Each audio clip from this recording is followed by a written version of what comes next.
주의 백성의 강건함을 위하여 매일 밥 짓는 목사 김태양입니다. 오늘의 말씀은 마가복음 5장 34절 말씀입니다. 표준 세번역입니다. 그러자 예수께서 그 여자에게 말씀하셨다. 딸아, 내 믿음이 너를 구원하였다. 안심하고 가거라. 그리고 이 병에서 벗어나서 건강하여라. 지난 시간에 마가복음 5장의 특이한 점을 살펴보았습니다.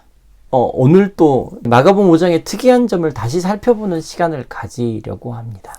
지난번에 살폈던 핵심은 자녀를 향하는 아비의 마음입니다. 결국 하나님 아버지는 우리를 만나길 원하십니다. 우리의 연약함을 고치길 원하십니다. 우리의 고통은 하나님 아버지의 고통이 되십니다. 자녀가 돌아올 때 하나님은 기뻐하십니다. 예수님은 그 기쁨을 함께 느끼셨습니다. 간절히 기도합니다. 하나님 아버지의 기쁨을 함께 느낄 수 있기를요. 오늘 한 걸음을 더 나아가 보십시다. 예수님이 누군가를 회복시키시는 이유가 무엇입니까? 회복된 자는 다시 먹기 시작합니다. 야이로의 딸을 일으키시고 예수님이 말씀하십니다.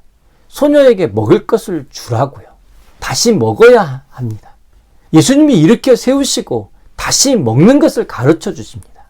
예수님의 치유가 각자에게 임하길 소망합니다.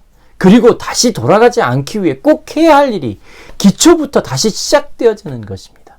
우리가 술의 중독 가운데 있다면 술에서 놓여 자유해야 합니다. 예수 그리스도 이름은 명합니다. 여러분을 얽매이는 모든 것으로부터 자유하기를 선포합니다. 예수 그리스도 이름 안에서 여러분을 얽매이는 모든 것들이 떠나갈지어다.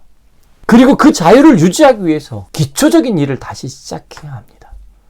그냥 회복에만 머물러 있게 하기 위해서 예수님은 회복시키지 않습니다. 먹기 시작합니다. 또 회복된 자는 이전의 약함에서 벗어나야 합니다.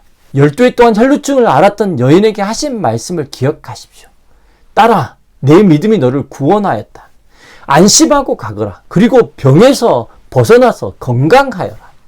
이 여인은 예수님의 이야기를 기억할 것입니다. 자신이 하나님의 딸임을 기억할 것입니다. 그리고 이전에 그대로 매여 있으면 되지 않는다는 것을 알았을 것입니다. 이 여인이 예수님의 이야기를 들었을 때 안심하는 일이 벌어졌을 겁니다. 그리고 건강함으로 계속적으로 나아가는 일이 있어야 합니다. 꼭 해야 하는 일이 것은 하나님의 딸임을 기억하는 것입니다. 그리고 결국 회복된 자는 자신의 역할을 감당합니다. 거라사 광인의 결국을 만나보면 어떨까요? 거라사 광인은 그의 삶 가운데 어떻게 하였는데요? 20절입니다. 그가 떠나가서 예수께서 자기에게 하신 일을 데가볼리에 전파하였다. 그러자 사람들이 다 놀랐다. 놀라운 소식의 전달자가 된 것입니다. 이것이 회복입니다. 자녀를 향한 아비의 마음입니다. 분명합니다. 하나님의 마음에 먼저 있는 것은 치유입니다. 자신의 자녀가 아파 있을 때 그것으로부터 치유하시는 게 하나님 아버지의 마음입니다. 죽음에서 일어나고 오랜 고통에서 일어나는 것입니다. 일어나 걸어가는 것입니다. 귀신이 떠나가는 것입니다. 그러나 그것에 멈추지 않는 것입니다. 한 걸음 한 걸음 다시 먹기 시작하고 이전의 약함에서 벗어나서 하나님이 자신에게 말씀하신 대로 기억하고 그리고 결국은 자신의 역할을 감당할 수 있는 곳으로 나아가는 것입니다. 이것이 예수님이 우리에게 회복을 주신 이유입니다. 이 시간 다 함께 기도하겠습니다.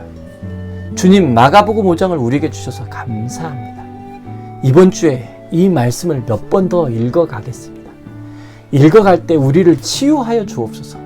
그리고 우리가 서야 할 곳을 알려주옵소서. 주님이 이끄시는 것을 분명히 알고 보고 행하는 일주일이 되게 하여 주옵소서. 예수님의 이름으로 기도드렸습니다. 아멘.